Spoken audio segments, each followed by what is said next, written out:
کہ تمہارے دھرم ذات کوئی بھی ہو لیکن تم انسان ہو، تم میرے بھائی ہو، میرے رہتے ہوئے تم یہ تکلیف نہیں اٹھاؤ گے۔ مسلمانوں، آپ صرف بلڈنگ بنانے کے لیے اس ملک میں ہیں، مانوتا کی تعمیر اور انسانیت کے اخلاق کی تعمیر کی حفاظت کون کرے گا؟ وہ لوگ کریں گے جو شراب بیچتے ہیں۔ ارے ان کی شراب پی کر تو لوگ ایکسیڈنٹ کر کر مر جا رہے ہیں، میاں بیوی میں جھگڑے ہو رہے، تو اس مانوتا کو کون بچائے گا؟ سماج کی بیٹیوں کو بلاتکاریوں سے کون بچائے گا؟ کوکین پینے والے، ہیروئن پینے والے، چرس پینے والے، دارو پینے والے، انٹرنیٹ پہ گندگی دیکھنے والے، آپ اس سے امید رکھتے ہیں تو آخر وہ الٹرنیٹ کون ہے؟ کہہ کیوں نہیں دیتے کہ وہ الٹرنیٹ اس ملک کا مسلمان ہے جو آگے بڑھ کر ماں بہن کی عزت کی حفاظت کو اپنا دھرمی کرتویہ سمجھے گا انشاءاللہ۔ یہ ذمہ داری آپ کی ہے۔ جب آپ اپنی ذمہ داریوں میں کمزور ہوتے چلے جائیں گے، عزتیں کم ہوتی چلی جائیں گی۔ آپ نے چند سال پہلے، 5-7 سال پہلے سنا ہوگا، ایک 7 سال کی چھوٹی بچی عادی باسی بھوک سے مر گئی، بھات بھات کہتے ہوئے دم توڑ گئی۔ مجھے نہیں معلوم کہ اس علاقے کے ڈی ایم صاحب نے کیا فرمایا، ایس پی صاحب نے کیا ایکشن لیا، فوڈ منسٹر نے کیا کہا، فوڈ آفیسر پر کیا ایکشن ہوئے، مجھے ان سب سے کوئی لینا دینا نہیں۔ میں پوچھتا ہوں کہ جب 7 دن تک وہ بچی تڑپ رہی تھی، مسلمانوں یہ بتاؤ کہ تم کہاں تھی؟ میں آواز تمہیں دے رہا ہوں، میری قوم کے لوگوں تم کہاں تھے؟ ذرا یاد کیجئے نبی کریم صلی اللہ علیہ وسلم، سارا مجمع کہے صلی اللہ علیہ وسلم، صلی اللہ علیہ وسلم، اللہ کے آخری نبی حضور نبی کریم صلی اللہ علیہ وسلم مدینے میں تنہا گشت کر رہے ہیں، سورج ڈھلنے والا ہے، ابھی شام ہوئی نہیں، روشنی تھوڑی باقی ہے۔ حضور صلی اللہ علیہ وسلم نے کیا دیکھا؟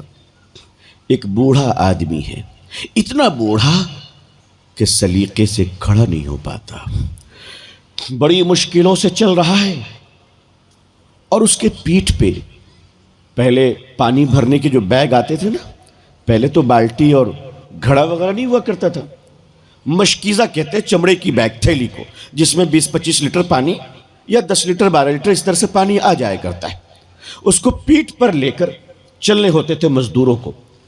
نبی کریم صلی اللہ علیہ وسلم نے دیکھا کہ مدینے میں اتنا بوڑھا آدمی شام ہونے کو ہے، پیٹھ پہ ایک بڑا سا مشکیزہ پانی سے بھرا ہوا لے کر چل رہا ہے، چل تو نہیں پا رہا ہے، کبھی گر رہا ہے کبھی اٹھ رہا ہے، اس کے گھٹنے پھوٹ چکے ہیں، گھٹنے سے خون نکل رہا ہے، پیشانی پھٹ چکی ہے، پھٹے ہوئے سر سے خون نکل رہا ہے۔ حضور صلی اللہ علیہ وسلم دیکھ کر تڑپ گئے، آگے گئے اور اس بوڑھے کو پکڑ لیا، اس کے مشکیزہ کو نیچے اتارا اور فرمایا چچا جان آپ کون ہو؟ آپ اتنی تکلیف کیوں اٹھا رہے ہو؟ آپ کے سر سے خون بہ رہا ہے، دیکھو نا آپ کے پاؤں پھوٹ گئے ہیں۔ میرے آقا صلی اللہ علیہ وسلم ان کے زخموں کو صاف کرنے لگے، ان کے چہرے کو چومنے لگے اور فرمایا آپ کون ہو؟ آپ کیوں اتنی تکلیف کرتے ہو؟ کیا غم ہے؟ اس عمر میں آپ کو ایسا کیوں کرنا پڑ رہا ہے؟ تو اس ہمدردی میں وہ بوڑھا انسان، وہ بزرگ انسان رونے لگا اور پھوٹ پھوٹ کر رونے لگا اور رو کر کہنے لگا اے نوجوان تم کون ہو مجھے پتہ نہیں ہے، مگر تمہارے ماں باپ کتنے خوش نصیب ہیں جو تم جیسے اولاد کو جنم دیا ہے۔ میں غلام ہوں، اس نے اپنے بارے میں کہا کہ میں غلام ہوں، نوکر ہوں، میرا مالک ایک بڑا ظالم انسان ہے، بڑا کٹھور دل کا انسان ہے، میں اس کا نوکر ہوں، وہ مجھ سے بہت کام کرواتا ہے، اگر میں رات ہونے سے پہلے اس کے کھجور کے باغ کے ہر پیڑ میں پانی نہ ڈال دوں تو وہ مجھے رات میں چھٹی نہیں دے گا، اور اگر رات میں گھر نہیں گیا تو اس طرف میری بوڑھی بیوی میرے انتظار میں بھوکی رہ جائے گی، اور اس طرف یہ ظالم مالک، کٹھور دل کا مالک مجھے جانوروں کے بیچ میں ٹھوس دے گا، رات میں پوری رات جانوروں کے لات کھانے ہوں گے اور جانور پیشاب کریں گے میرے جسم پر۔ اس خوف سے میں جلدی پانی لا رہا ہوں میں اٹھ نہیں پاتا ہوں، میرے ہاتھ کانپ رہے ہیں، میرے پاؤں تھر تھرا رہے ہیں۔ نبی کریم صلی اللہ علیہ وسلم جو بڑے دیالو تھے، آپ رحمت للعالمین صلی اللہ علیہ وسلم، آپ کی آنکھوں میں پانی آ گیا، آپ رونے لگے اور فرمایا چچا جان آپ یہاں بیٹھو، یہ مشکیزہ مجھے دو۔ اس کائنات کے آخری رسول، اللہ کے آخری نبی، مہان اللہ کے سرور اللہ کے رسول صلی اللہ علیہ وسلم مشکیزہ لیتے ہیں، فرماتے چچا آپ بیٹھو، آپ کی مزدوری میں پوری کر دیتا ہوں۔ جلدی جلدی آپ نے پانی بھرا اور اس کے باغ میں ڈال دیے اور فرمایا لیجئے چچا آپ کی ڈیوٹی پوری ہو گئی، آج آپ گھر جائیے، مگر گھبرائیے گا نہیں، کل اس جگہ پھر محمد آپ کو مل جائے گا صلی اللہ علیہ وسلم، صلی اللہ علیہ کل اس جگہ پھر محمد آپ کو مل جائے گا صلی اللہ علیہ وسلم۔ ہم اس نبی کے ماننے والے ہیں، ہم نفرتیں تو بہت گنتے ہیں، مگر اس سماج کو دیکھیے، آج ہمارا بھارتی سماج کہاں چلا جا رہا ہے۔ ان کے دل میں اتنی کٹھورتا آ گئی ہے کہ آج اگر 6 سال کی بچی اسکول کے وین سے گر جاتی ہے، اللہ تعالیٰ ہم سب کے بچوں کی حفاظت فرمائے، آمین، سماج کے بچوں کی حفاظت فرمائے، دیش کے ہر آدمی کی حفاظت فرمائے، اللہ ہمارے دیش میں امن و شانتی عطا فرمائے، پوری دنیا میں اللہ تعالیٰ مانوتا کی حفاظت فرمائے۔ لیکن انسان اتنا کٹھور ہو گیا ہے، انسان اتنا برا ہو گیا ہے، بات دھرم کی کرتا ہے، بات پروچن کی کرتا ہے، بات دیا کی کرتا ہے، بات رحم کی کرتا ہے، بات دین مذہب کی کرتا ہے، بات شریعت و سنت کی کرتا ہے، مگر چرتر ہمارا یہ ہے، حالات ہمارے یہ ہیں کہ اگر ایک چھوٹی سی معصوم بچی اسکول کے وین سے جھٹکا کھا کر نیچے گر پڑتی ہے، اللہ نہ کرے، اللہ نہ کرے، خدا نہ کرے کہ ایسا ہو، اور اس پیاری سی معصوم بچی کا سر ڈیوائیڈر سے ٹکرا جاتا ہے، ایسا واقعہ ہو چکا ہے، سر پھٹ جاتا ہے، تو یہ دنیا، یہ ہم لوگ اتنے کٹھور ہو چکے ہیں کہ اس بچی کو اپنی بیٹی کی طرح سینے سے لگا کر اسپتال پہنچانے کے بجائے اپنے جیب سے اینڈرائیڈ موبائل نکالتے ہیں اور ویڈیو بناتے ہیں، ایک بچی کے تڑپنے کی ویڈیو بناتے ہیں، ایک بچی کے مرنے کی ویڈیو بناتے ہیں، ایک بچی کے سسکنے کی ویڈیو بناتے ہیں۔ لوگ آج دوسروں کو مار رہے ہیں اور اس کی ویڈیو بنا رہے ہیں۔ مجھے نہیں لگتا کہ کسی ماں نے اسے جنم دیا ہوگا، مجھے نہیں لگتا کہ کسی ماتا کی کوکھ سے یہ ظالم پیدا ہوا ہوگا۔ مجھے لگتا ہے دوستو، میں کسی جانور کا بھی نام نہیں لے سکتا، اس لیے کہ جانور بھی انسان کے ظلم کے سامنے، نردے مانو جاتی کے سامنے ایک جانور بھی مہان ہے۔ ہم کہتے ہیں شیر وحشی جانور ہے، پھاڑ کھاتا ہے انسان کو، ہاں ہاں پھاڑ کھاتا ہے، بھالو پھاڑ کھاتا ہے، چیتا پھاڑ کھاتا ہے، جنگلی جانور انسانوں کو پھاڑ کھاتے ہیں۔ یہ سانپ بڑے بدنام ہے اپنے زہر کی وجہ سے، کہ سانپ ڈس لے تو انسان مر جاتا ہے۔ لیکن میرے بھائیوں، یہ زندہ جاوید مجمع سے میں پوچھنا چاہتا ہوں کہ مجھے پورے اتہاس اور پوری انسانی تاریخ کا ایک گھٹنا اور ایک واقعہ مجھے بتائیے کہ جہاں جنگل کے خونخوار جانوروں نے مل کر، سارے جانوروں نے مل کر ایک علاقے کو تباہ کر دیا ہو۔ مجھے آپ بتائیے کہ جنگل کے وحشی زہریلے جانور اور زہریلے سانپ کسی ایک بستی پر حملہ کیے ہوں اور وہ پوری بستی کو برباد کر دیے ہوں؟ نہیں، اکا دکا گھٹنا تو سمجھ میں آتا ہے، لیکن سارے شیروں نے مل کر کسی بستی کو نہیں اجاڑا ہے، سارے سانپ نے مل کر کسی شہر نے نہیں اجاڑا ہے۔ بدنام شیر ہے، بدنام سانپ ہے، مگر سارے جانوروں نے مل کر کبھی انسان کی بستی کو نہیں اجاڑا، مگر ایک انسان جب زہریلا بن گیا تو اس نے پورے شہر کو اجاڑ دیا ہے۔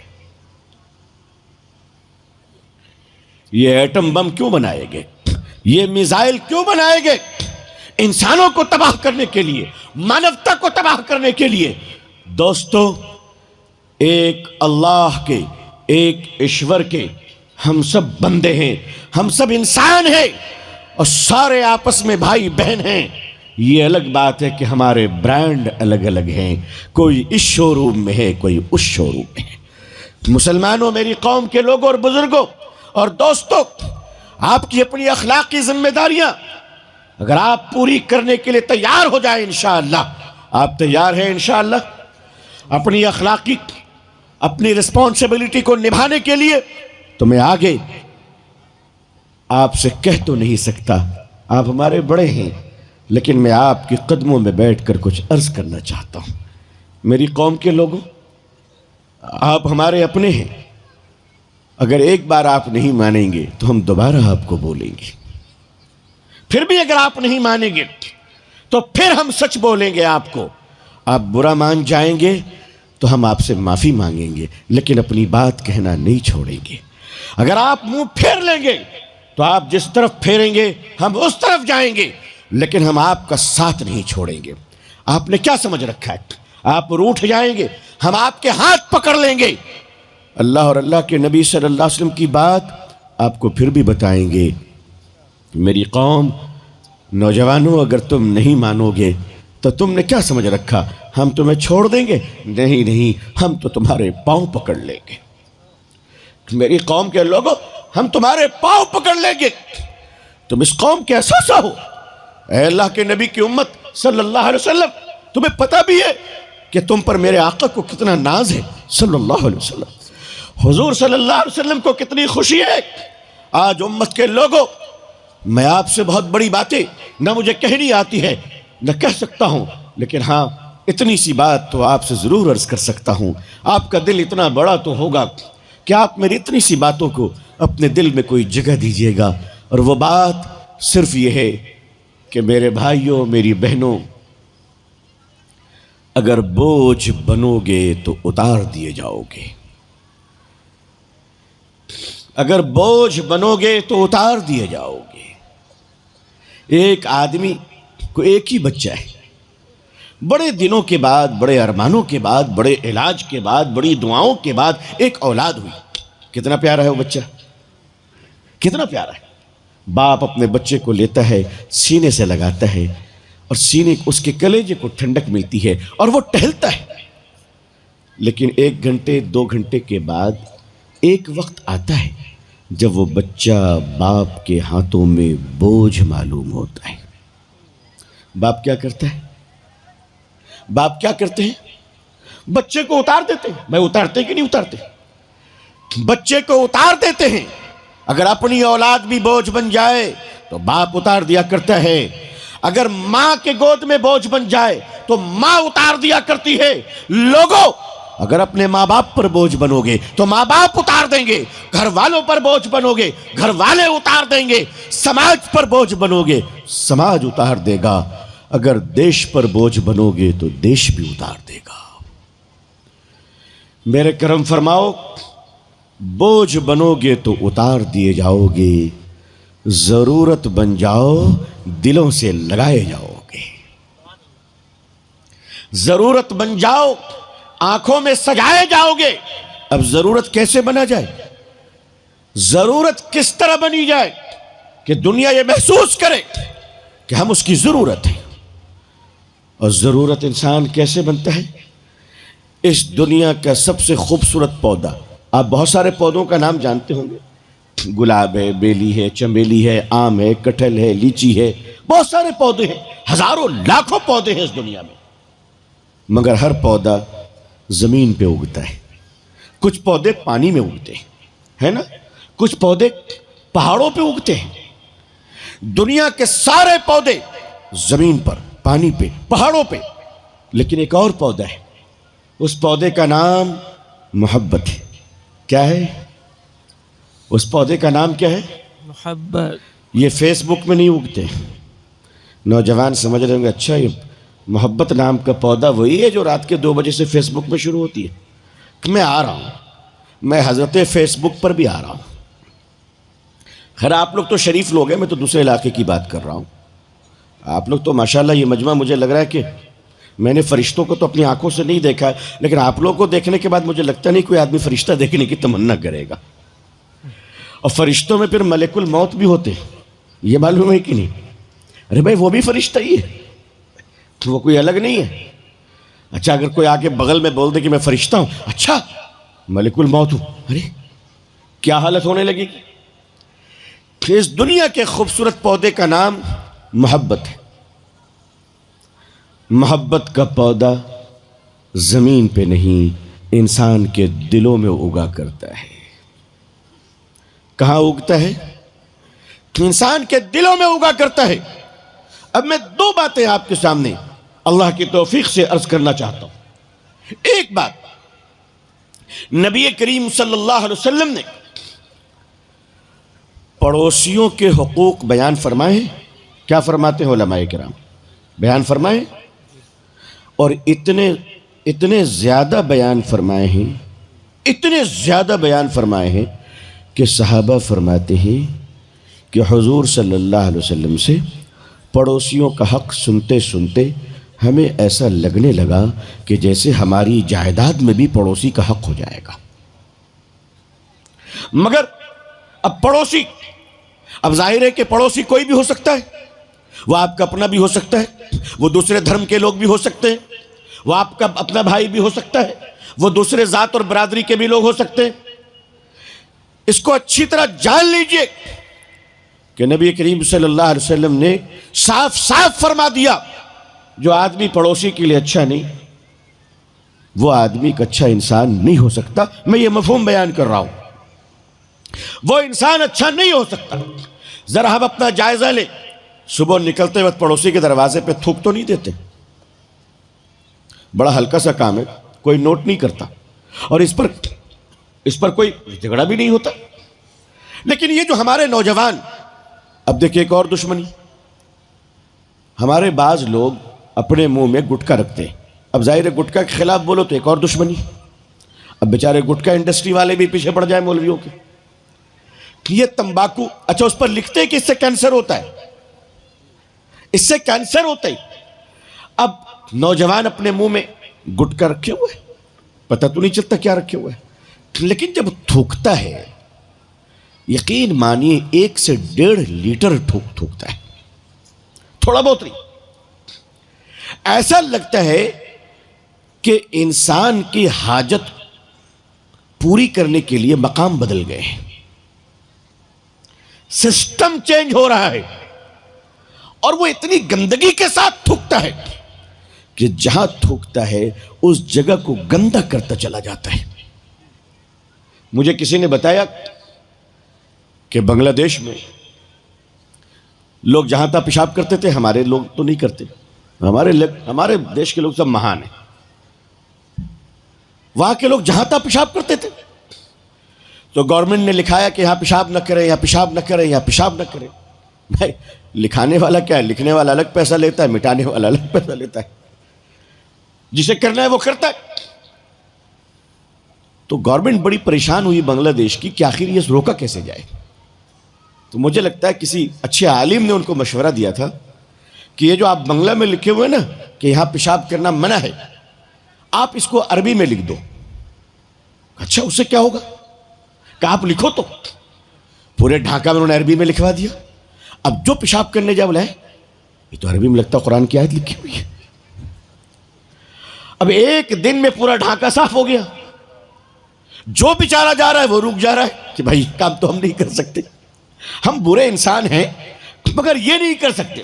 ہمارے یہاں بھی دیکھیے گا، جہاں لوگ نہیں مانتے ہیں وہاں کونے میں کچھ لکھ دیا جاتا ہے، ایسے پوتر جملے کہ لوگوں میں غیرت آئے کہ کم سے کم مت تھوکو۔ نبی کریم صلی اللہ